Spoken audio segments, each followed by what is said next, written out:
Okay, if you're a parent or looking to become a parent in the future, you're going to be faced with some overwhelming responsibilities and decisions on how to care for your child. So what happens when your child becomes defiant and you feel like in that moment your time and your efforts are going to waste? It is easy to feel stressed and lose control and result to spanking when punishing. I want to reveal why you should choose not to spank your children and give you some positive alternatives. Through research and personal opinion, I can confidently tell you that spanking is not the way to go whenever you're raising your children. And I know some of us have children in here, or we're looking to start families in the future. And even if you have no intent of even raising a child, one day you might have to take care of a niece, a nephew, a friend's child, and you may have to discipline them so everyone can benefit from learning the negative effects of spanking and some alternatives. I'm going to go over the negative effects of spanking, how spanking can hurt the parent-child relationship, and some positive alternatives you can use instead of spanking your children. Often when presented to having to choose a side, it is beneficial to know some of the negative aspects of the topic, and there are some negative effects to spanking. First, spanking can result in children becoming aggressive later on in life. According to Ask Dr. Sears, which is a website where parents can go to ask questions about situations with their children, William Sears states, "Children love to imitate, especially people whom they love and respect. The family is a training camp for teaching children how to handle conflicts. Studies show that children from spanking families are more likely to use aggression to handle conflicts when becoming an adult." He also mentions, "A child whose behavior is controlled by spanking is likely to carry on this mode of interaction into other relationships, with first siblings and peers, and later on in their life, their spouse or offspring." Statistically, spanking can also, children can also be more aggressive. A study published in Pediatrics from researchers at Tulane University provides evidence that even though spanking has some short-term effects, in the long run, it actually creates more problems.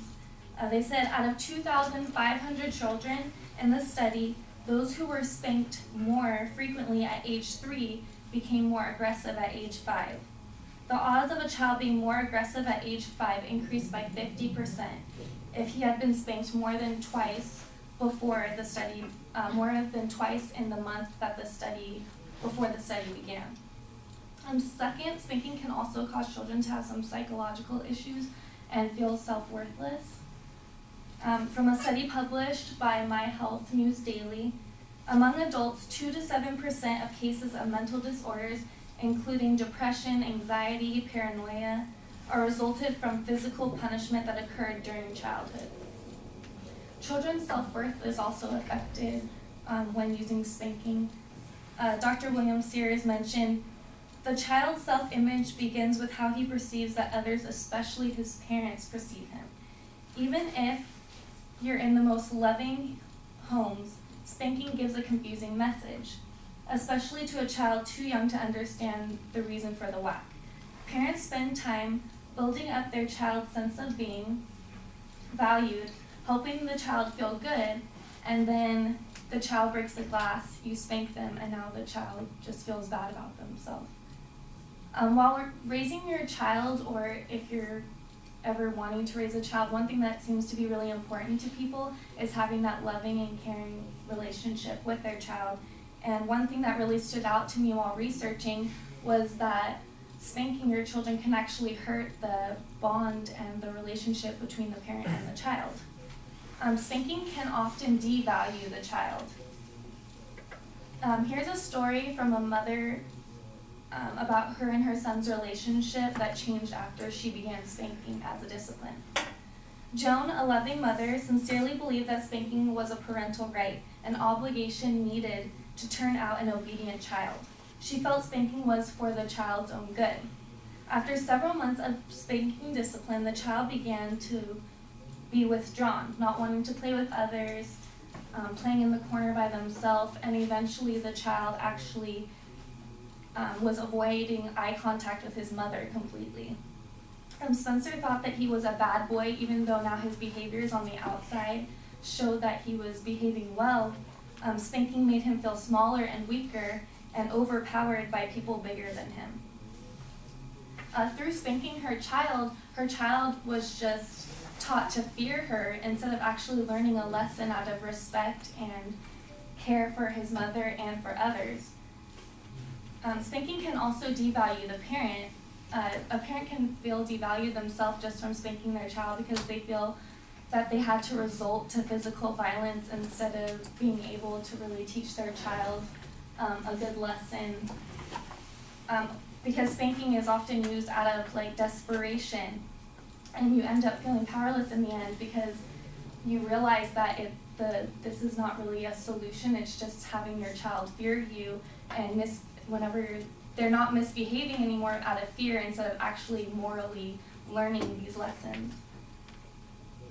One mother said, "I won the battle but lost the war. My child now fears me and I feel I've lost something precious."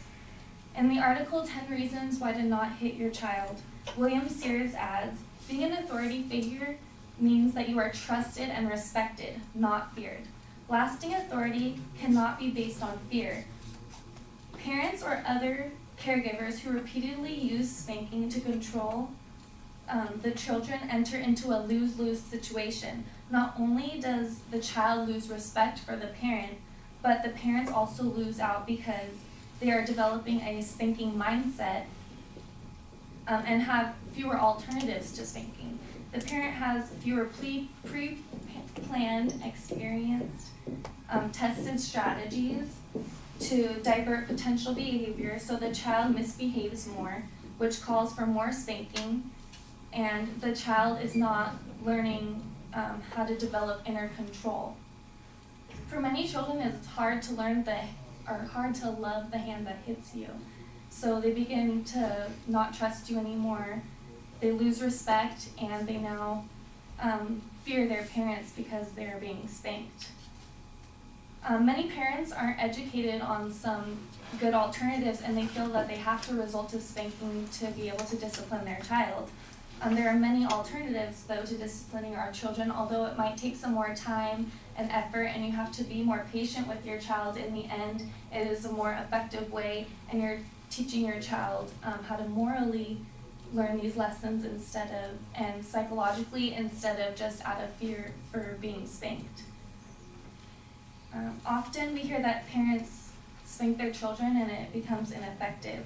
One alternative is the timeout method. I think we've all either as a child been put in timeout, or if you're a parent, you've used that method where you put your child in a corner or in a separate room, and the child can actually think about what they did wrong, and then you can go over it with them after they're done sitting in their timeout. I've seen this method used again and again on the show called Super Nanny, where she uses a naughty stool as a spot for the children, and she teaches that that's like a specific naughty spot, so the child knows their boundaries, and if they're put in that spot, they know that they need to think about what they did wrong. Some advice from Nanny Joe is stay firm. If your child always jumps off the naughty step, continue to put her back, gently but firmly, until she stays for the agreed time, 1 minute for each year of her age. The idea of a particular spot, like the naughty step, where a child is put for timeout, is that it should be in a calm place with no distractions. Children need an audience to misbehave. If you simply ignore their tantrums and remain consistent, they will eventually accept the punishment. Just like any new rule or discipline, it can be hard in the beginning, but if you stay consistent and remain firm, then eventually it'll become easier. The last technique I'll share with you is to start solving discipline problems with your child. Super Nanny suggests sit down with your child when things are calm, not in the heat of the moment, and use the 3-step approach. Show empathy and concern by acknowledging your little one using a non-accusing tone.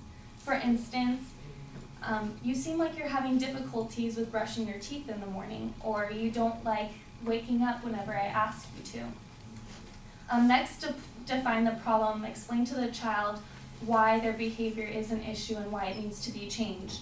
Brushing your teeth is important because it prevents them from rotting. Or getting up in the morning on time can help things run more smoothly and gives you time to eat breakfast.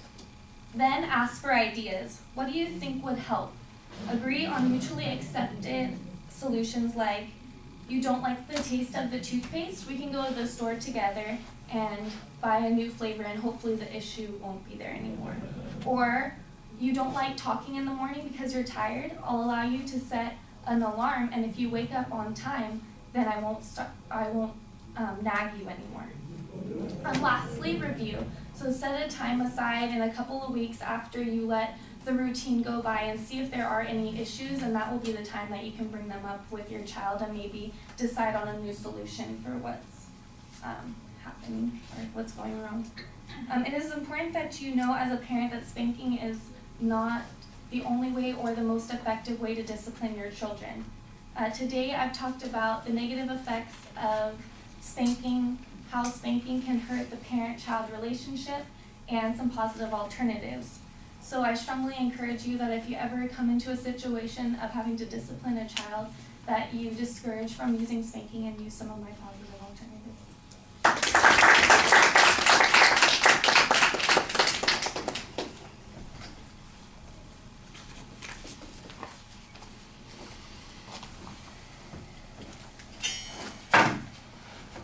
So Lionel, share your thoughts, please.